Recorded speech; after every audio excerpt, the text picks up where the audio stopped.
Please don't make us do that. All right, let's start with the latest in Iran. We can go ahead, toss this tear sheet up on the screen from the New York Times. This really is breaking news as we are coming to you now.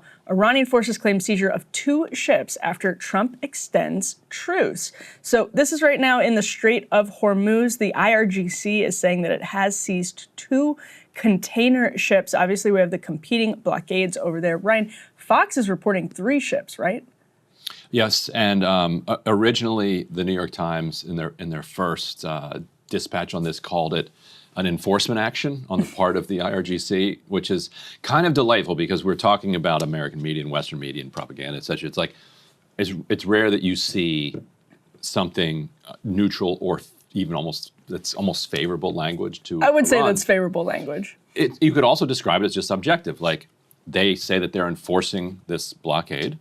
2 things could be This true. was an enforcement action. Right. This was an action towards the enforcement of their blockade. Now, we have our own blockade of the Strait, so when we attack, now they've changed it. Now it's attacked and boarded. So an editor there had a cup of coffee and was like, wait a minute, hold on. Get the Western propaganda language back into there. So this comes, and it appears that the U.S. attack on the Iranian ship in the Strait of Hormuz that took place over the weekend was quite debilitating to the ceasefire talks.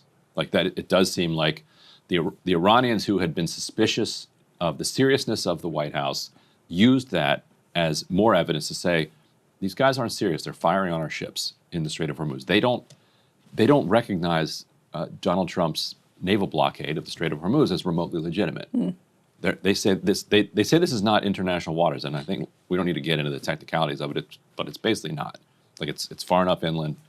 It's like it'd be like trying to blockade the Mississippi because it pours into the Gulf of America, and say, well, the Mississippi is international waters. It's like, no, bro. Like that. This is Mississippi. You can't do this. So that they said they would respond, and now they have responded.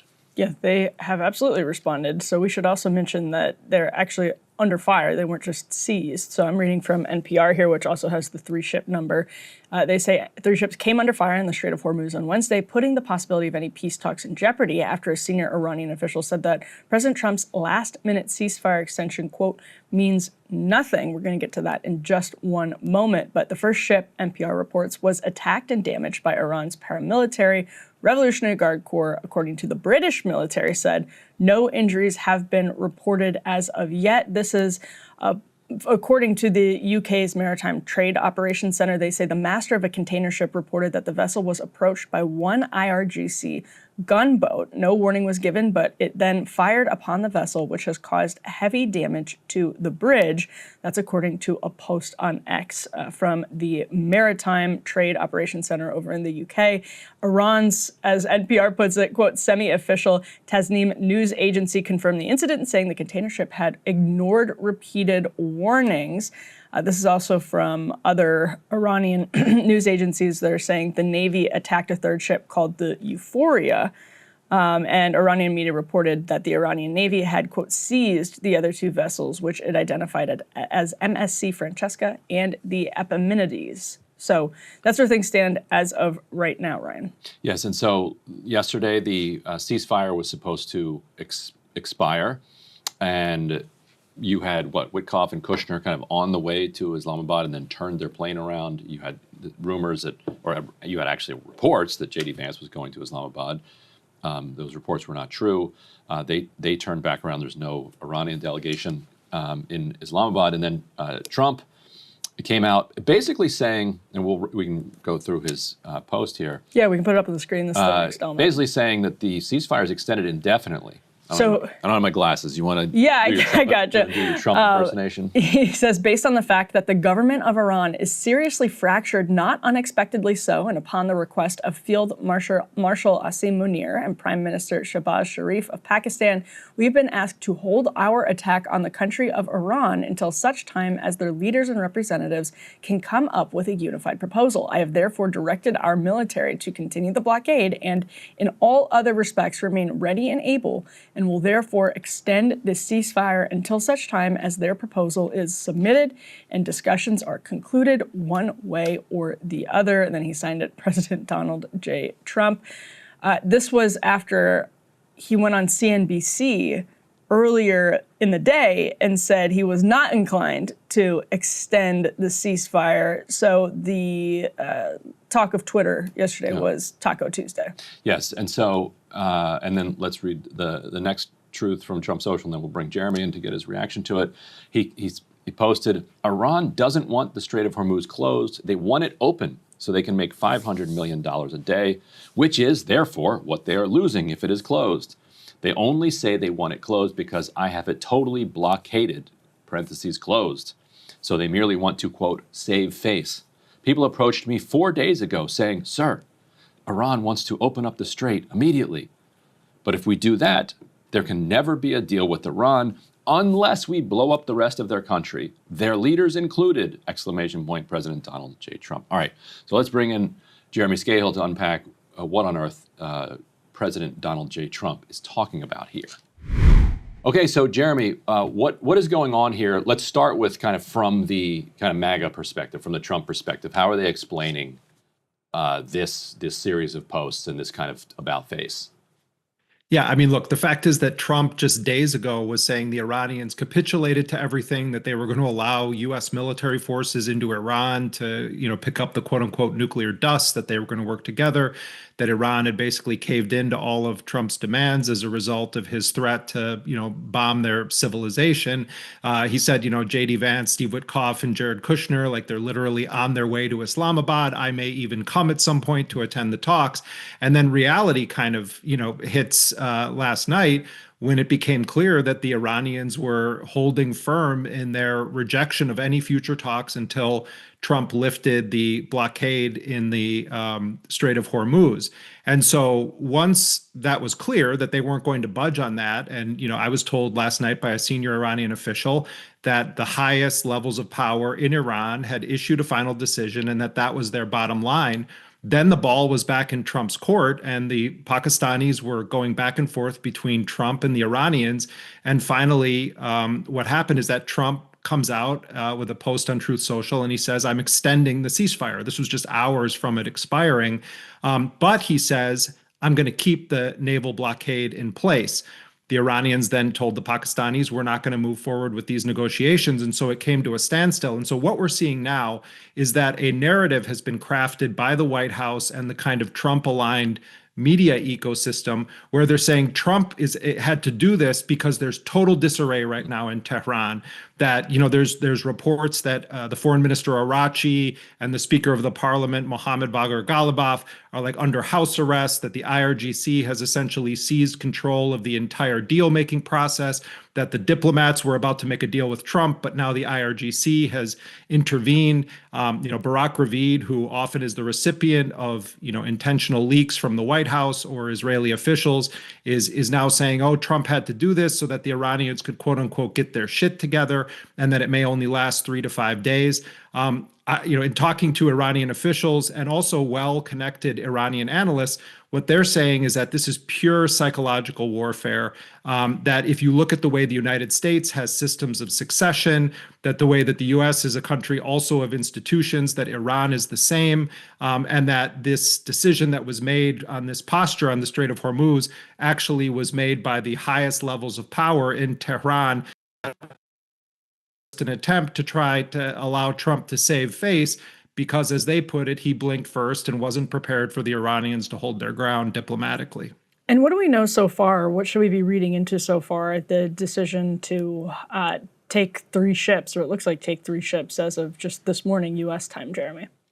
Yeah, I mean, look, the Iranians have sort of said that they're not going to strike first. They haven't really officially accepted the extension of the ceasefire. They said that they didn't ask for it and that Trump, unilaterally decided to extend this ceasefire. But this does appear to be a quite provocative action.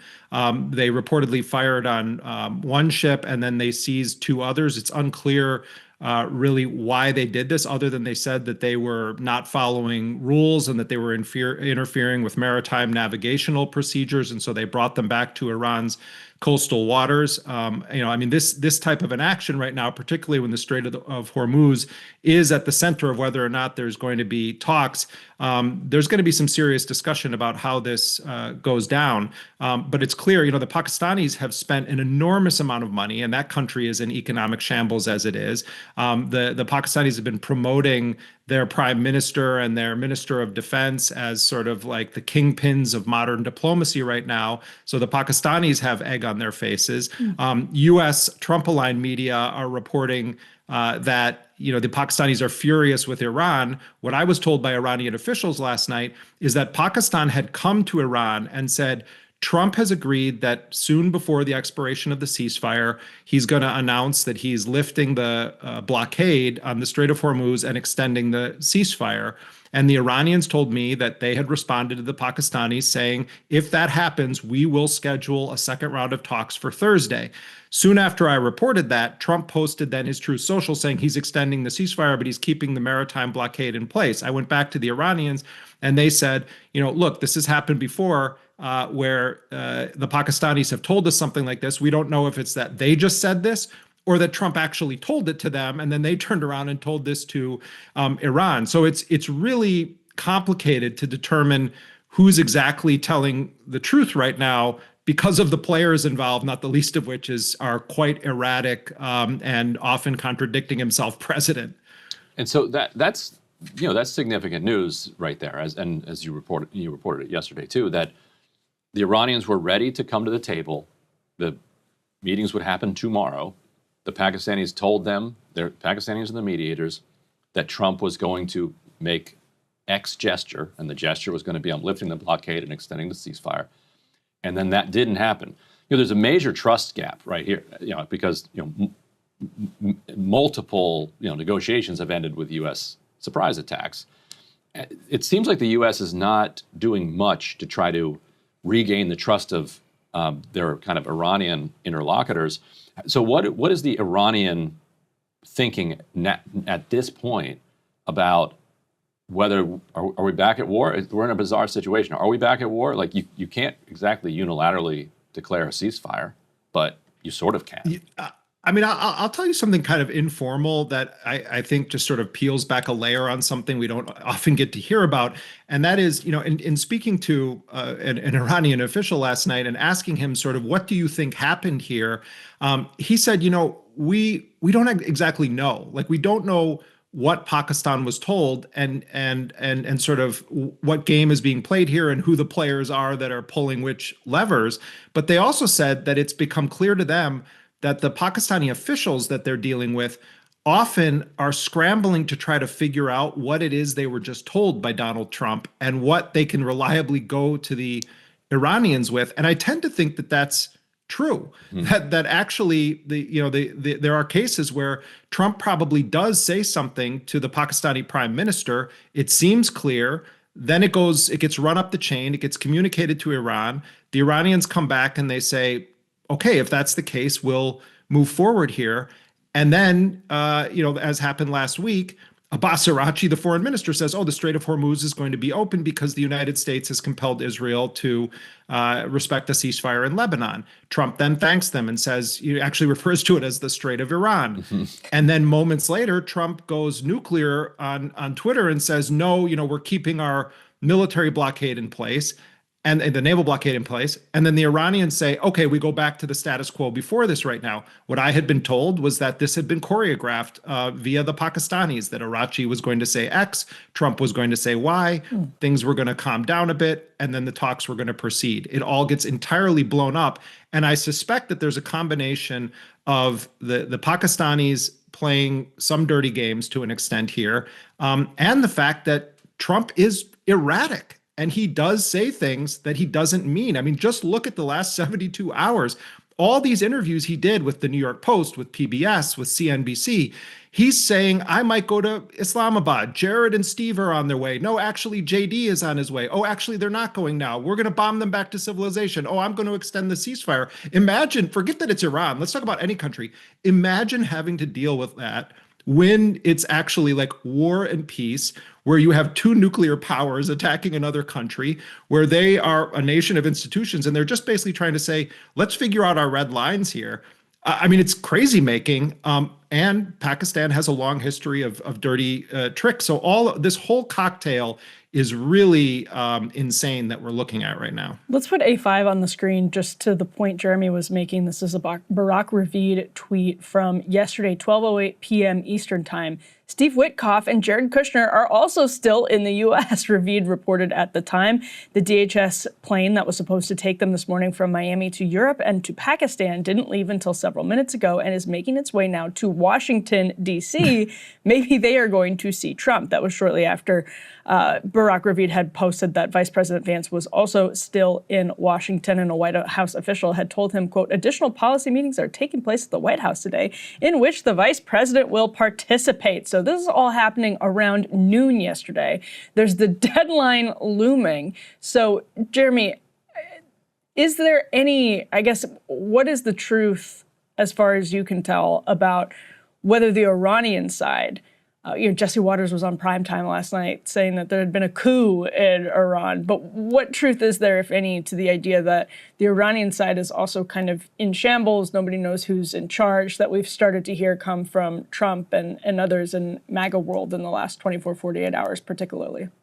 I don't think there's any doubt that there has been ferocious debate within Iran. In fact, I was speaking yesterday to Hassan Ahmadian, one of the best connected and most respected Iranian academics, and he's one of the most prominent people now on Al Jazeera Arabic. His appearances go viral because of his debating tactics, but also his ability to sort of predict what's going to happen. And what he said is that there was great debate over Iran's decision to accept this 2-week pause because some factions within Iran believed that Iran had its best leverage by not backing down from the war and forcing Trump to agree to softer terms in any kind of a negotiation framework. And so there's no doubt that there is very intense debate. I'm sure there are shouting matches. I'm sure that there is, a lot of animation to it. But I really do get the sense that these stories are primarily aimed at propaganda. It's information warfare against the Iranians. And it also is a kind of cover story for the utter chaos of the Trump administration that is played out in public. Ghalibaf, the Speaker of the Iranian parliament, is an IRGC veteran. He's a multi-decade player in Iranian politics. But I'm told that there is no chance that he would be leading this delegation or staking out the positions that he has unless it was signed off on by the Supreme National Security Council of Iran. I mean, I think that we often, or that Western media and commentators, cartoonize the institutions of other countries. This is not, Libya, and this is not Syria. This is a nation that for 47 years has recognized that the U.S. at any moment could wage a war against it. They built up institutions, and they built up parallel institutions. They have an official armed forces, and then they have the IRGC. They have an official Ministry of Intelligence, and then they have the Islamic Revolutionary Guard Corps intelligence. They have religious and judicial and political institutions that run in parallel, checks and balances in the same way that the United States does. It is true that the supreme leader has the right to veto these decisions, but I really think that it is sort of counter-intellectual and really oversimplified, and it does a disservice to the American public to imply that Iran is sort of a banana republic. If anything, I think it's a highly centralized state. And I would be very shocked if any of what is being said in the MAGA media ecosystem turns out to even be minimally true. I would just say that on this program, we cannot call into question the intellect of Jesse Waters. I mean, I think that's just beyond the pale. Well, it's White House Correspondents' Dinner weekend, so Ryan's true. Reminiscing on his. I want to just strongly denounce any violence between journalists. However, I wouldn't call Jesse Waters a journalist, so anyone can Google Ryan Grimm 2016 bar fight with Jesse Waters. Fair game. Yeah, counter-intellectual indeed. Well, Jeremy, thank you so much